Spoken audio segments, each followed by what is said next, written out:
શિનોર તાલુકાના સેગવા મુકામે આવેલ ભાતીજી મહારાજના મંદિર ખાતે 9 ઓગસ્ટ વિશ્વ આદિવાસી દિવસની ઉજવણીના ભાગરૂપે અલ્પેશભાઈ વસાવાની આગેવાનીમાં શિનોર તાલુકા વસાવા સમાજ દ્વારા મીટિંગનું આયોજન કરવામાં આવ્યું હતું।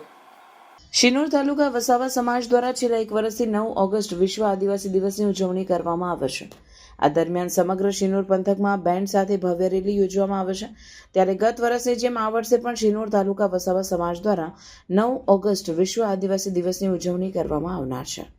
ત્યારે આ ઉજવણીની તૈયારીઓના ભાગરૂપે ગતરોજ સાંજે 5 કલાકે શિનોર તાલુકાના સેગવા મુકામે આવેલ ભાતીજી મહારાજના મંદિર ખાતે શિનોર તાલુકા વસાવા સમાજ દ્વારા અલ્પેશભાઈ વસાવાની આગેવાનીમાં એક મીટિંગ આયોજિત કરવામાં આવી હતી, જેમાં વિશ્વ આદિવાસી દિવસની ઉજવણીને કેવી રીતે સફળ બનાવી શકાય, રેલીનો રોડ મેપ સહિતના વિવિધ મુદ્દાઓ પર ચર્ચા વિચારણા કરવામાં આવી હતી। આ પ્રસંગે આદિવાસી સમાજના આગેવાનો, સરપંચો, ડેપ્યુટી સરપંચો, તાલુકા પંચાયતના સભ્યો સાથે યુવાનો મોટી સંખ્યામાં ઉપસ્થિત રહ્યા હતા।